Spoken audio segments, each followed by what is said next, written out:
wrong is the curse of the wonderful elves deck. Hey, what's up, guys? This is Inside MTG here, and I'm gonna give you a black-green elf deck tech. Well, we're gonna start with a very basic land base: 14 forests, 10 swamps. Very simple, extremely simple. How can you get that mana base wrong? It's impossible to. Anyways, on to one drops. An obvious one, Elvish Mystic. He could be replaced with Leaf Gilder if you want once M15 goes out of date. But I don't know. He's just in there right now because he's really good. A really good card. Other 4-drop, or 4 of, is a Gnarl Root Trapper, which is an obvious choice. You're not going to be caring at all about paying that 1 life to turn him into an Elvish Mystic.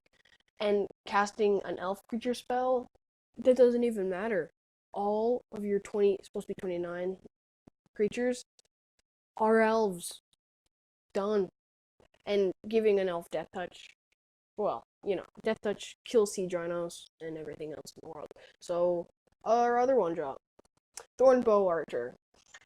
Pretty much a filler card. He could be replaced with any other elf you see fit in your local meta. I like him because he's making all of your opponents lose life, because there isn't very many elf decks going around in my local meta. So it's a really good card. We're running a 4 of, just because we need all these 1-drops for the next 2-drop, which is Dainan, or Dainan. I'm guessing Dainan's Elite.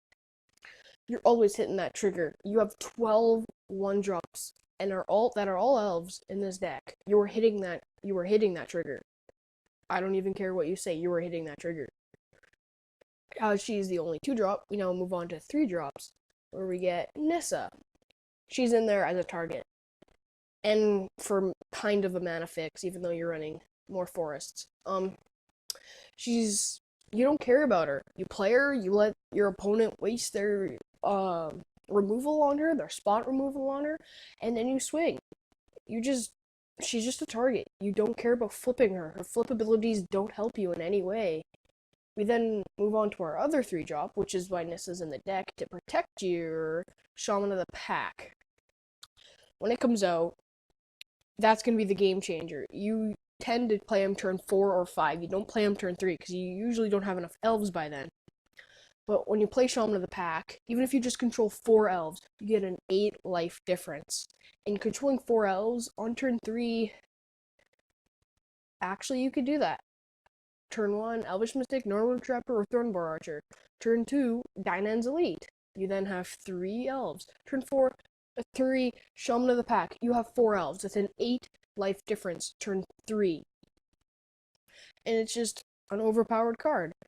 She is also the reason why you don't care about losing life. She's just a really good card. We're running a 4 of, an obvious 4 of. And then move on to Sylvan Messenger, 4-drop. She's like a collected company. You're guaranteed to grab an elf. Guaranteed. 29 creatures, all are elves. Again, there's supposed to be a 4th Elvish Mystic, but he left and he hasn't clicked on him. Oh, just kidding. There we go. There, we got a 4th one back. And Sylvan Messenger. You're grabbing everything. You're gonna grab it. Guaranteed. You're gonna grab an elf. Guaranteed. And then move on to our other 4-drop. Dainan, Guiltleaf, Dean, whatever. Weird elf names. Give all of your creatures +1/+1, and another way to gain life, and why you're not going to be caring about losing life with this deck. Also, Reach is really good. Ooh. So, you're going to be gaining a lot of life if you swing her. A lot of life. We're running 3 of her. And then move on to the instants and sorceries. We're running 4 of, an obvious choice, Collected Company. Grabbing every single card in the deck except for Dainan and Shaman of the Pack, and you don't even want to grab a Dainan. You don't even want to grab Dainan or Shaman or Sylvan Messenger. Sorry. You want to grab a Shaman of the Pack or a Dainan's Elite, or you want to be grabbing even a Gnarl Root Trapper. You do not really need to be grabbing a Sylvan Messenger or a Dyna and Guiltleaf Dane because you just don't need them. You don't really need them because Dyna, you're gonna either, if you haven't seen her with the collecting company, you're gonna draw her soon or she's already in your hand. And a Sylvan Messenger, there's no point to grabbing because she's pretty much a mini collected company. So there you go. Reasons. Then move on to our other sorcery, Three-Eyed Blight Massacre.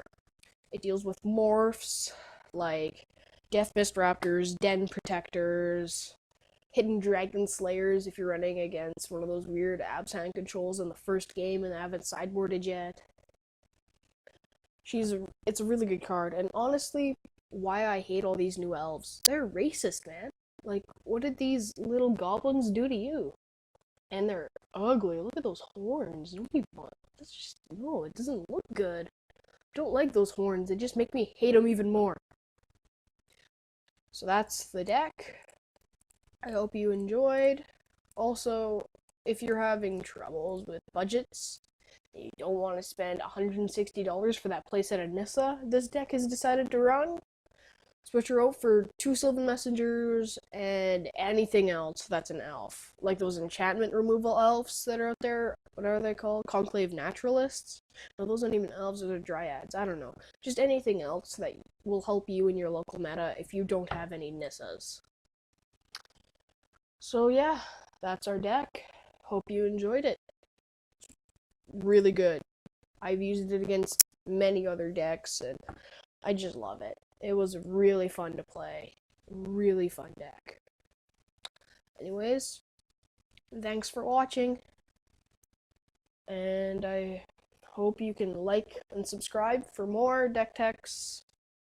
And I will be posting maybe some replays of games I've had with this deck here on Rugerworks. So, or cockatrice, or whatever you people call it. So, thanks for watching again, and I hope you like and subscribe. Bye.